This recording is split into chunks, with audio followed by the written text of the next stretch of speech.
Hastini Rungshinner Unibagate Konsa Medical College Bus Kang Bishi 2025 Pyongzana Tangitong Bubagrakor Agoni Rani Kamaro Hanebe Hastini Medical Porderoni Bagi Belenoka Hamsep Te Abuni Lugugi Shagnani Shep Sabo Hastini Lukrok Yasagi Manchinai Cognition Bubagrakor Agoni Rani Kamaro Shanti Nigaton Medical College Ni Koglam Pata Klaizaka Aro Majaka Hakotuni Podmasri Shokat Majak Deepak Kormokar Koglam Shalimani Yagulo Kokno Trimbaskango Deepak Kormokar Shaka Hastini Rungsirngai Tongai Rokte Father Hastewo Tangai Rungsirngan Nangla Hastewo Tongino Tabuk Kaham Rungsirngman Bishingte Shakhamne Shebo Niwi Manchinaite Nahame Manchinai সত্যি খুব ভালো লাগছে যে Tripura Santiniketan medical college একটা স্থাপন হতে চলেছে এবং ওনারা এখন যেটা বললো যে 2024-এর মধ্যেই সেই কলেজ শুরু করার ওনারা পুরো দমে চেষ্টা করছে এবং সত্যি খুব আনন্দ আমাদের রাজ্যবাসীর জন্য আরেকটা মেডিকেল কলেজ আমাদের রাজ্যে হতে চলেছে এবং ওনারা যেইভাবে কাজ করছে যেভাবে ইনফ্রাস্ট্রাকচার তৈরি করছে দেখে সত্যি খুব আমি খুশি এবং কারণ মেডিকেল একটা এরকম আমরা সবার জীবনে এবং যে যতটাই হয় ততটাই কম আমাদের জন্য কিন্তু রাজ্যে যেভাবে এই মেডিকেলের দিকে সবাই নজর দিয়ে যেভাবে রাজ্য সরকারেরও এত সুন্দর একটা ওনাদের সাথে সম্পর্কে যেটা হতে চলেছে তার জন্য আমি সত্যি খুব খুশি এবং আমি কিছুদিন আগেই রাজ্যে এসেছি যখন এইটা ইনভাইট পেলাম তো ভাবলাম না যেতেই হবে কারণ মেডিকেল কলেজ একটা শান্তিনিকেতন ত্রিপুরা শান্তিনিকেতন মেডিকেল কলেজ স্থাপন হতে চলছে এবং আমি ওনাদের সকল সদস্যদের অনেক অনেক শুভেচ্ছা যে এই কলেজ সুন্দরভাবে স্থাপিত হয়ে কাজ করুক এগিয়ে যাক মেডিকেল কলেজ করতেছে কোনো ধরনের সমস্যা হয়নি আমরা রাজ্য সরকারের সহায়তায় সাধারণ মানুষকে নিয়ে অলরেডি পরিকাঠামো গঠন করেছি যেহেতু টিচার ইঞ্জিনিয়ার আমাদের এখানে রিক্রুট হয়ে গেছে এবং আমরা মানুষজনের পরিষেবা দেওয়ার জায়গায় পরিকাঠামো তৈরি করেছি খুব তাড়াতাড়ির মধ্যে আমরা ওপিডি চালু করে দেব জাস্ট টেকনিক্যাল যে জিনিসগুলো আছে সরকারি অনুমোদন আশা করছি খুব তাড়াতাড়ির মধ্যে হয়ে যাবে ওপিডি এবং 120 বেডের হসপিটাল আমরা পরিকাঠামো কমপ্লিট করেছি আইনের কিছু দিক আছে প্রসেস খুব সুন্দরভাবে চলছে রাজ্য সরকারের সাহায্যে আশা করছি 1 মাসের মধ্যে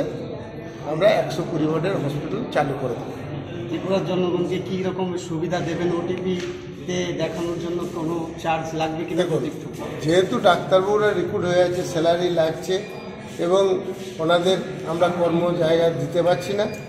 ওনারা সহৃদয়ভাবে প্রায় বিনামূল্যেই দেখবেন এখন তো ওনাদের আর কোনো ইনস্টিটিউটের কাজ থাকছে না তাই ওনারাও ইন্টারেস্টেড যে ওপিডি আমি আশা রাখছি প্রথম দিন থেকেই 200-500 লোকজন এই পরিষেবা পাবেন এরপরে হসপিটাল 120 বেড এটা আমরা পরিষেবাটা শুরু করে দিতে পারবো 1-1.5 মাসের মধ্যে আমরা যুদ্ধকালীন ভিত্তিতে হসপিটাল তৈরি করছি 8 মাসের মধ্যে আমরা পরিকাঠামো তৈরি করে দেবো 650 বেডের হসপিটালে এরপর অনুমোদনে যে টাইমটা লাগবে সেটুকু নিলেই আমরা স্টার্ট করে দেবো এবং পর্যায়ক্রমে 2 বছরের মধ্যে 1100 বেডের হসপিটাল করব এই জায়গায় রাজ্য সরকারের সহায়তায় আমরা নার্সিং কলেজ প্যারামেডিক্যাল কলেজ এবং ফার্মাসিস্ট কলেজ করতে চাইছি আমরা যদিও এ ব্যাপারে এখনও ফর্ম ফিল আপ করিনি কিন্তু এগুলো ভাবনায় আছে এবং প্রসেসিং খুব তাড়াতাড়ি স্টার্ট করবে আমরা যেটা চাইছি ত্রিপুরাতে ডিজিটাল ইউনিভার্সিটি করতে উদ্দেশ্য হচ্ছে এখানে প্রচুর ইঞ্জিনিয়ারিং ছেলেপুলে আছে তাদেরকে স্কিল আছে মাল্টি স্কিল করে বিশেষ করে ভার্চুয়াল রিয়েলিটির মাধ্যমে শিক্ষা দিয়ে হেলথ সেক্টর ডেভেলপমেন্ট করতে চাইছি এই উদ্দেশ্যে আমরা অলরেডি ট্রেনিং শুরু করছি আপনাদের মাধ্যমে প্রচুর মানুষজন এই খবর পেয়েছেন এবং তারা ট্রেনিং নিতে আসছেন শুধু আমাদের এই সেক্টরে কাজ করবে নয় বিভিন্ন সেক্টরে কাজ করার ক্ষেত্রে তাদের সুবিধা হবে আমি আশা করছি ত্রিপুরার সমস্ত মানুষের সহায়তায় এই কাজগুলো আমরা 2027-এর মধ্যে কমপ্লিট করে দিতে পারব এই যে ম্যান পাওয়ারকে ফিরিয়ে আনার কথা বলছি, স্কিল ম্যান পাওয়ার, আমার উপলব্ধিতে মনে হয়েছে তাদের ফ্যামিলি হয়েছে, তাদের ছেলেপিলে আছে, তারা যে পরিবেশটা ওখানে পেয়েছে এখানে ফিরে আসতে চাইছে না। তাই আরও কিছু সংস্থাকে নিয়ে আমরা খুব তাড়াতাড়ির মধ্যে রাজ্য সরকারের সঙ্গে কথা বলে স্থান নির্বাচন করে ত্রিপুরা নলেজ সিটি তৈরি করতে চাইছি। আপনারা দেখেছেন গঙ্গারাম হসপিটালের চেয়ারম্যান সাহেব এসেছিলেন, বাতাস সাহেব এসেছিলেন, তিনি হচ্ছেন নেপালের মণিপাল যে হসপিটাল তার চেয়ারম্যান। যৌথভাবে এই সিটিটা করতে চাইছি। এখানে কেজি 1 থেকে পিজি পর্যন্ত সমস্ত ইনস্টিটিউট থাকবে,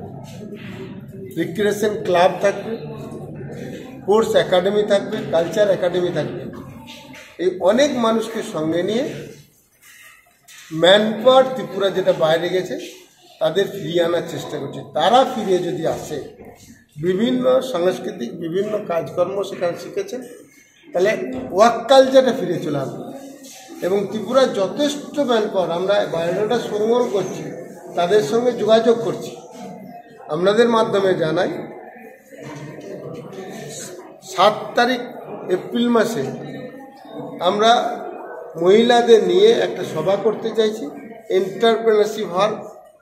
জন্য উজ্জীবিত করার জন্য। সেই কারণে আমরা অল ইন্ডিয়া বেসিস যেনারা সাকসেস এই বিষয়ে তেনাদের স্পিকার হিসেবে এখানে আনতে চাইছি। আশা করছি ভারতবর্ষ থেকে এরকম অন্তত 10 জন মহিলা আসবেন যেনারা এন্টারপ্রেনারশিপ হিসেবে সাকসেস, এবং তাদের জীবনী বলবে, মোটিভেটেড হবে যে আমরাও এন্টারপ্রেনার হতে পারি। একটি উদাহরণস্বরূপ আপনাদের সামনে বলি, আজকে একটি ছেলে প্রথম থেকে তার যোগাযোগ আছে, সবাইকে যদি হোয়াটসঅ্যাপ গ্রুপে রেখে এই সম্বন্ধে মোটিভেটেড করে, তাহলে সে এবং এই ছেলেটি মিলে এন্টারপ্রেনার হয়ে যেতে পারে। তার অর্থ আছে, শ্রম আছে, বুদ্ধি আছে, আমরা গাইড করব। তাহলে আস্তে আস্তে ত্রিপুরার ডেভেলপমেন্ট হবে। সমস্ত মানুষকে মানুষের কথা ভাবে একযোগে কাজ করার জন্য আমি বিশেষভাবে আবেদন জানাই। আর আপনাদেরকে আমি আবেদন জানাই ত্রিপুরাটাকে সুন্দরভাবে গড়ার জন্য আপনাদের ভূমিকা যথেষ্ট। যত নেগেটিভিটি